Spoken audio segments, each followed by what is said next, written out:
Good morning. TY BSc semester 5 આપણે આજે unit 1નો part એ અવકાશ રસાયણ એટલે કે સ્ટુડિયો કેમિસ્ટ્રી વિશે અભ્યાસ કરવાનો છે. બહુ સરસ મજાનું ચેપ્ટર છે, સિમ્પલ છે, બરાબર, અને સરળ શબ્દોમાં હું તમને સમજાવીશ. તો પહેલાં આપણે સ્ટુડિયો કેમિસ્ટ્રીમાંનું ઇન્ટ્રોડક્શન એટલે કે પ્રસ્તાવના શું છે એના વિશે અભ્યાસ કરીએ. ભાઈ, અવકાશ રસાયણમાં એટલે કે કાર્બનિક રસાયણમાં કોઈપણ સંયોજનના અણુ બંધારણ એટલે કે તેમાં રહેલા ભૌતિક અને રાસાયણિક ગુણધર્મો વચ્ચેનો સંબંધનો અભ્યાસ ખૂબ જ અગત્યતા ધરાવે છે. એટલે કે કાર્બનિક રસાયણમાં કોઈપણ સંયોજનના અણુ બંધારણનો ભૌતિક અને રાસાયણિક કેટલા ગુણધર્મો પડતો? 2. ભૌતિક ગુણધર્મ અને બીજો કયો ગુણધર્મ છે? રાસાયણિક ગુણધર્મ. આ બંને વચ્ચેનો સંબંધનો અભ્યાસ ખૂબ જ અગત્યતા એટલે શું મહત્વ ધરાવે છે. ફરી એક વખત બોલું, કાર્બનિક રસાયણમાં કોઈપણ સંયોજનમાં અણુ બંધારણમાં રહેલા ભૌતિક તેમજ રાસાયણિક ગુણધર્મો વચ્ચેનો જે સંબંધ છે એ સંબંધનો અભ્યાસ ખૂબ જ મહત્વ ધરાવે છે.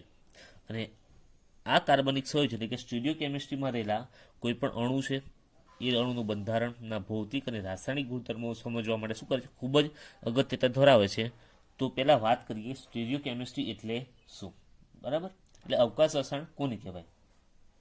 તો સ્ટુડિયો કેમિસ્ટ્રી એટલે એવું કહે છે કે કાર્બનિક સંયોજનની એક શાખામાં સંયોજનના ત્રિપરિમાણીય બંધારણનો એટલે કે 3 ડાયમેન્શનલ ત્રિપરિમાણીય એટલે કે 3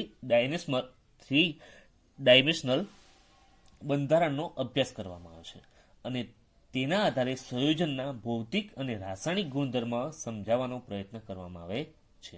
અને કાર્બનિક રસાયણની આ શાખાને આપણે અવકાશ રસાયણ એટલે કે સ્ટીરિયો કેમિસ્ટ્રી તરીકે ઓળખવામાં આવે છે.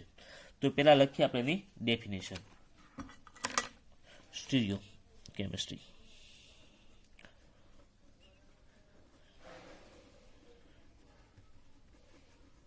બરાબર. ડેફિનેશન શું કહે છે કે કાર્બનિક સંયોજનની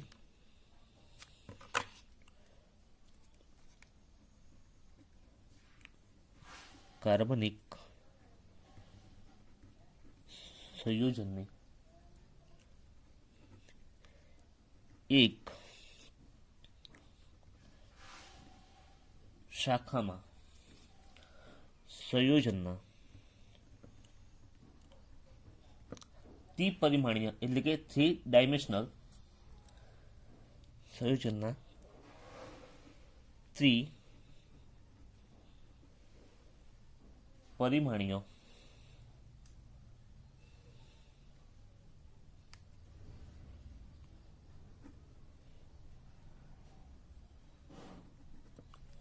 બંધારણનો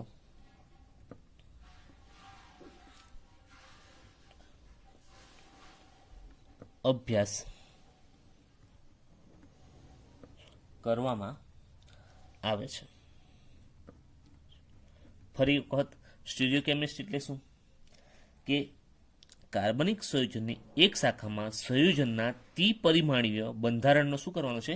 અભ્યાસ કરવામાં આવે છે અને તેના આધારે સંયોજનના ભૌતિક અને રાસાયણિક ગુણધર્મ સમજાવવાનો પ્રયત્ન કરવામાં આવે છે. અને આ કાર્બનિક રસાયણની આ શાખાને શું કહેવાય છે? અવકાશ રસાયણ અથવા સ્ટીરિયો કેમિસ્ટ્રી તરીકે ઓળખવામાં આવે છે. બરાબર, અભ્યાસ કરવામાં આવે છે. અને આ કાર્બનિક રસાયણની આ શાખાને અવકાશ રસાયણ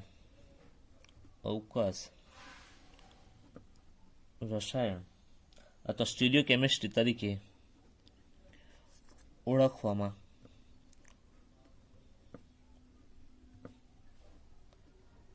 આવે છે. બરાબર, પહેલા ફરી જોઈ લઈએ કે ભાઈ અવકાશ રસાયણ એટલે શું. બરાબર, તો કાર્બનિક રસાયણમાં કોઈ પણ સંયોજનના કે શું છે ભૌતિક ગુણધર્મ અને રાસાયણિક ગુણધર્મો વચ્ચે શું છે ખૂબ અગત્યનો સંબંધ રહેલો છે. બરાબર, હવે આ સંબંધ જે છે ભૌતિક ગુણધર્મ અને રાસાયણિક ગુણધર્મ સંબંધ સમજાવવા માટે એક શાખાનું નિર્માણ થાય છે અને એ શાખા કઈ છે તો સ્ટીરિયો કેમિસ્ટ્રી. શું કહે છે સ્ટીરિયો કેમિસ્ટ્રી? કે કાર્બનિક સંયોજનની એક શાખા કે જ્યાં સંયોજનના ત્રિપરિમાણીય બંધારણનો શું કરવામાં આવશે અભ્યાસ કરવામાં આવશે અને તેના આધારે સંયોજનના ભૌતિક અને રાસાયણિક ગુણધર્મ શું કરે છે સમજાવવાનો પ્રયત્ન કરવામાં આવે છે. અને આ અભ્યાસ કરતી શાખા એટલે કઈ આપણે થયું સ્ટીરિયો કેમિસ્ટ્રી અવકાશ રસાયણ તરીકે ઓળખવામાં આવે છે. ત્યારબાદ નવો ટોપિક પડે છે આપણો સમઘટકો અથવા સમઘટકતા. ચલો, સમઘટકતા એટલે શું? બરાબર, તમે આના વિશે તમે પરિચિત છો કે સમઘટકતા એટલે શું કે જેમના અણુસૂત્ર સમાન હોય પરંતુ બંધારણીય સૂત્ર કેવા હોય અલગ અલગ કે જુદા જુદા હોય તેને એકબીજાના શું કહેવાય છે સમઘટકો અથવા તેને આઇસોમર તરીકે ઓળખવામાં આવે છે. તો લખીએ સમઘટકતા એટલે શું? અણુસૂત્ર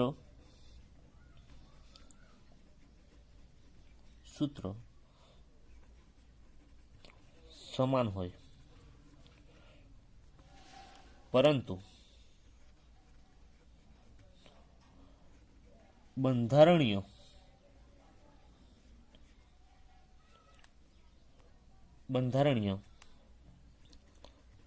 સૂત્ર અલગ હોય તો તેને એકબીજાના સમઘટકો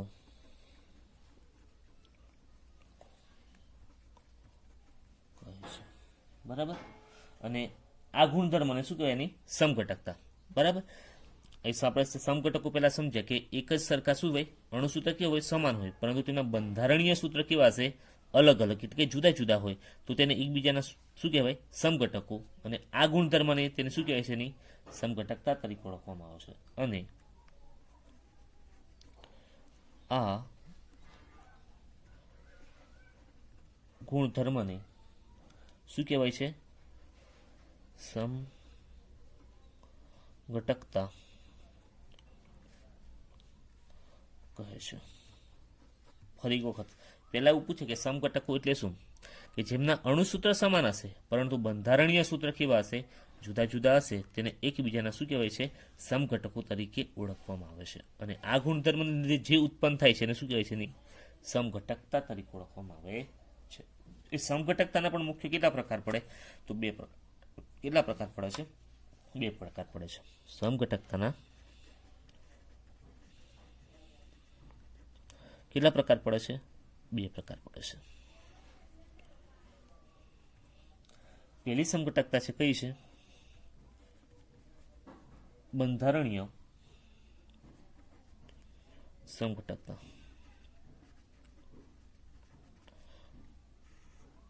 અને બીજી સમઘટકતા છે કઈ છે? અવકાશીય સમઘટકતા.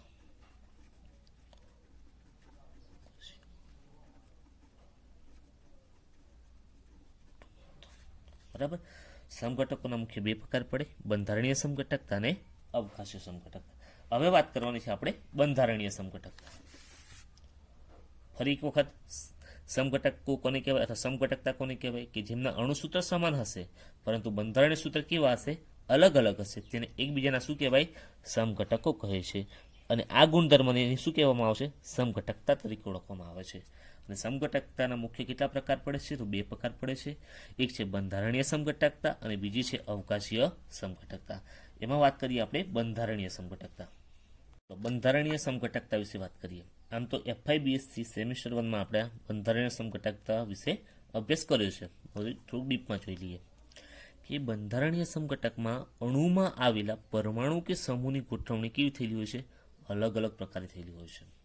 કે ભાઈ બંધારણીય સમઘટકો છે એમાં જે અણુમાં આવેલા પરમાણુ કે સમૂહ, બરાબર, ક્રિયાશીલ સમૂહ સ્થાન છે એની જે ગોઠવણી છે કયા પ્રકારે થયેલી હોય છે, અલગ અલગ પ્રકારે થયેલી હોય છે. એ પ્રકાર જોતા પહેલાની કમ્પ્લીટ ડેફિનેશન વિશે ચર્ચા કરી લઈએ કે બંધારણીય સમઘટકતા કોને કહેવાય. કે જે સંયોજનોના આણ્વીય સૂત્રો કેવા હશે, સરખા હશે, પરંતુ તેના બંધારણીય સૂત્ર કેવા હશે, અલગ અલગ હોય છે. તેમને શું કહેવાય, બંધારણીય સમઘટકો તરીકે ઓળખવામાં આવે છે. અને આ ઘટનાને શું કહેવાય, બંધારણીય સમઘટકતા કહે છે. ફરી એક વખત, કે જે સંયોજનોના આણ્વીય સૂત્ર કેવા હશે, સમાન હશે, પરંતુ તેમની બંધારણની રચના હશે એ કેવી હશે, અલગ અલગ પ્રકારે હશે, તો તેમને શું કહેવાય, બંધારણીય સમઘટકો. અને આ ઘટનાને શું કહેવાય, બંધારણીય સમઘટકતા તરીકે ઓળખવામાં આવે છે. અને બંધારણીય સમઘટકતાના મુખ્ય પ્રકારોની વાત કરીએ તો શૃંખલા સમઘટકતા, ક્રિયાશીલ સમઘટકતા અને સ્થાન સમઘટકતા. ફરી એક વખત, શૃંખલા સમઘટકતા, ક્રિયાશીલ સમઘટકતા અને સ્થાન સમઘટકતા. એમાં શૃંખલા સમઘટકતા, ક્રિયાશીલ સમઘટકતા અને સ્થાન સમઘટકતા કોને કહેવાય છે એના વિશે જોઈએ. ચલો વાત કરીએ, શૃંખલા સમઘટકતા કોને કહેવાય. જો બે અથવા વધારે સંયોજનોના આણ્વીય સૂત્ર કેવા હશે, સમાન હોય, પરંતુ તેમની કાર્બનની શૃંખલાનું માળખું કેવું હશે, અલગ અલગ હોય છે, તેને શું કહેવાય, શૃંખલા સમઘટકતા કહે છે. કેવી રીતે, કારણ કે કાર્બનની શૃંખલા હશે, બરાબર, કેટલાક એમ કે છે કે સંયોજનના આણ્વીય સૂત્ર કેવા હશે, સમાન હોવાના, પણ જે શૃંખલા કાર્બનનું એ કે નોર્મલ એટલે સરળ ચેન સ્વરૂપે હોય, શાખાયુક્ત હોય, બરાબર, એ સ્વરૂપની આગળ વાત કરી છે. કે જુઓ, જે કાર્બન હશે બે કે તેથી વધારે કાર્બન હશે, બરાબર, એ સરળ ચેન સ્વરૂપે પણ હોઈ શકે, શાખાયુક્ત એટલે કે આઈસોવાળા પણ હોઈ શકે છે, બરાબર. એ બધી સમઘટકતા કઈ છે, તો શૃંખલા સમઘટકતા કહેવામાં આવે છે. પરંતુ જો બે અથવા વધારે સંયોજનના આણ્વીય સૂત્ર કેવા હોવાના, સરખા, એટલે કે કાર્બન અને હાઇડ્રોજનની સંખ્યા કેવી હશે, સરખી હશે, પરંતુ તેમાં કાર્બન શૃંખલાનું જે માળખું હશે, જે કાર્બનનું બંધારણ, જે સરળ આપણે નોર્મલ ચેન સ્વરૂપે પણ હોઈ શકે અથવા શાખાયુક્ત પણ હોઈ શકે છે. તો એવા જે સંઘટકો છે તેને શું કહેવાય, આપણે શૃંખલા સમઘટકો તરીકે ઓળખવામાં આવે છે. ફરી એક વખત, શૃંખલા સમઘટકના જે કાર્બન અને હાઇડ્રોજનની જે સંખ્યા હશે કેવી હશે, સરખી હશે, પરંતુ જે કાર્બનની કાર્બનની કદાચ નોર્મલ ચેન સ્વરૂપે પણ હોઈ શકે અને શાખાયુક્ત પણ હોઈ શકે છે, બરાબર.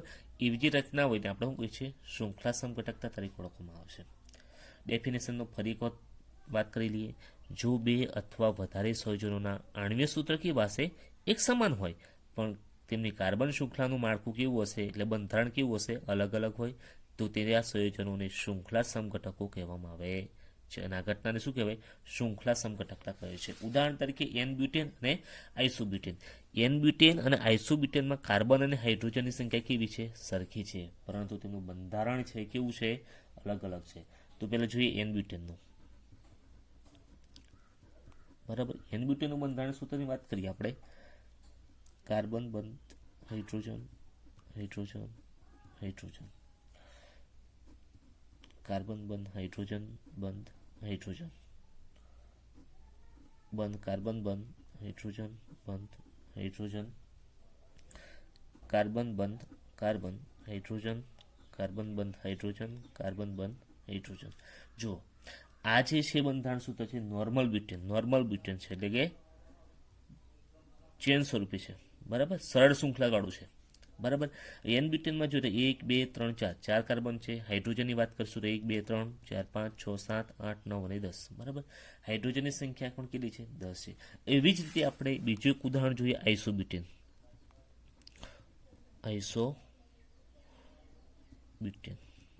આઇસોબ્યુટેનની વાત કરીએ આપણે, કાર્બન બંધ હાઇડ્રોજન, કાર્બન બંધ હાઇડ્રોજન, કાર્બન બંધ હાઇડ્રોજન, ત્યારબાદ કાર્બન બંધ હાઇડ્રોજન, કાર્બન બંધ કાર્બન, કાર્બન બંધ હાઇડ્રોજન, કાર્બન બંધ હાઇડ્રોજન, કાર્બન બંધ હાઇડ્રોજન. હજુ એક વસ્તુ લઈએ નીચે, કાર્બન બંધ કાર્બન, કાર્બન બંધ હાઇડ્રોજન, કાર્બન બંધ હાઇડ્રોજન, કાર્બન બંધ હાઇડ્રોજન, બરાબર.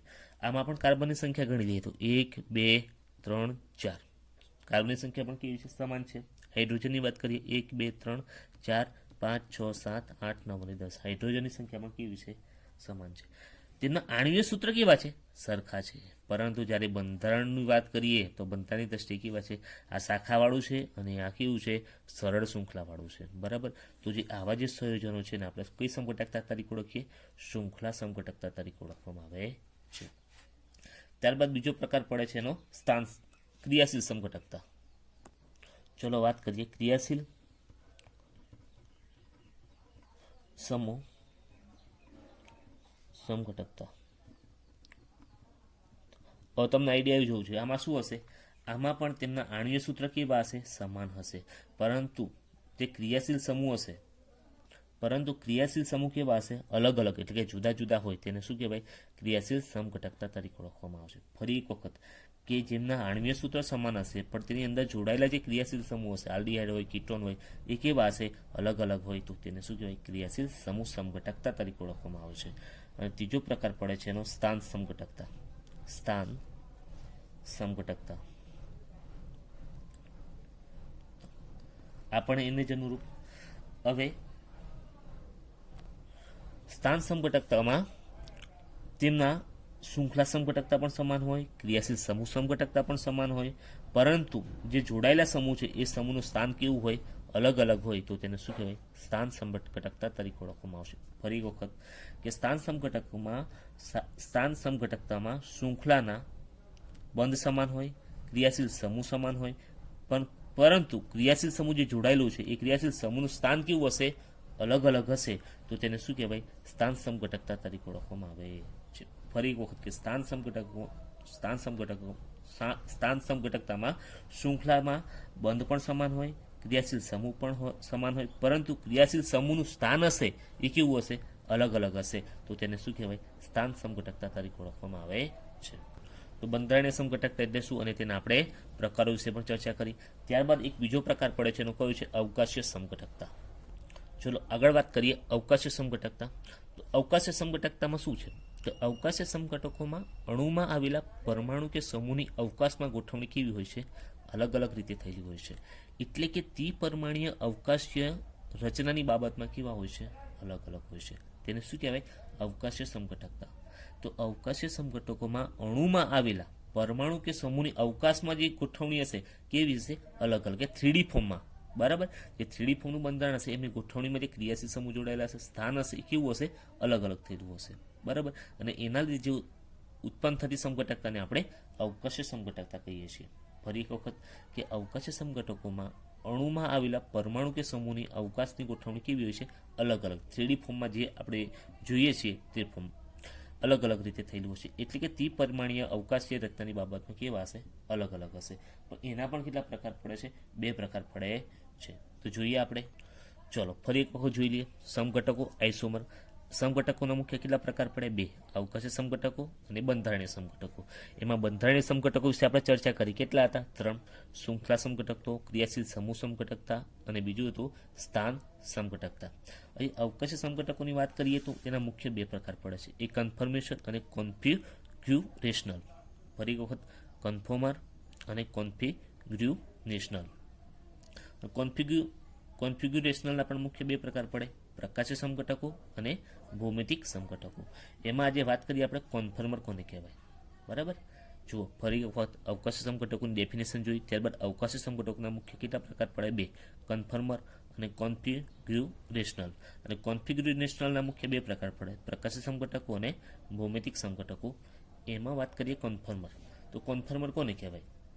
જોઈએ કન્ફર્મરમાં એક જ અણુની અવકાશમાં જુદી જુદી ગોઠવણ કે જે બંધના પરિભ્રમણથી અથવા બંધના બળથી ઉદ્ભવે છે અને તેઓ એકબીજામાં કેવા હોય છે? પરિવર્તનશીલ હોય છે. તેને કન્ફર્મર કહેવામાં આવશે. ઉદાહરણ દ્વારા તમને સમજાવું. કાર્બન છે, કાર્બન બંધ શું છે? હાઇડ્રોજન છે. આ કાર્બન સાથે જોડાયેલું હાઇડ્રોજન કઈ બાજુ છે? આગળની સાઈડ છે, પાછળની બાજુ છે. બંધ કાર્બન, આ બંધ કયો છે? સિગ્મા બંધથી હાઇડ્રોજન, હાઇડ્રોજન. આ ડાર્ક વાળી લાઈન છે તેનો મતલબ શું? કે કાર્બન સાથે જોડાયેલો હાઇડ્રોજન કઈ બાજુ છે? આગળની દિશામાં. અને કાર્બન સાથે ડોટેડમાં જે દર્શાય છે, બરાબર, બંધ ડોટેડ બંધ દર્શાય છે એ કાર્બનની જે હાઇડ્રોજન જોડાયેલો છે કાર્બનની કઈ બાજુ છે? પાછળની બાજુ આવેલો છે. કે જો એક જ અણુની અવકાશમાં જુદી જુદી ગોઠવણ કે જે બંધ હવે આ કાર્બન જે સિગ્મા હોય એનું પરિભ્રમણ આપીએ આપણે, બંધનું ઉલટાઈએ આપણે 180 90 ડિગ્રીનું આપણે પરિભ્રમણ આપીએ, બરાબર. પરિભ્રમણની અથવા બંધના વળથી, એટલે કે કાર્બન પોતાનું કરશે સ્થાન, કાર્બન સાથે જોડાયેલા હાઇડ્રોજન પોતાનું સ્થાન બદલે છે, અને તેઓ એકબીજામાં કેવા હોય છે? પરિવર્તનશીલ હોય છે. તેને શું કહેવાય? કન્ફર્મર કહેવામાં આવશે. ફરી એક વખત કે એક જ અણુની અવકાશમાં જુદી જુદી ગોઠવણ કે જે બંધના પરિભ્રમણથી અથવા બંધના બળથી ઉદ્ભવે છે, અને તેઓ એકબીજામાં કેવા હોય છે? પરિવર્તનશીલ હોય છે. ફોર એક્ઝામ્પલ જોવા જઈએ તો આમાંથી ઘણા બધા બંધારણીય સૂત્રો શક્ય બને. સ્ટેગર્ડ છે, ત્યારબાદ છે ઇક્લિપ્સ,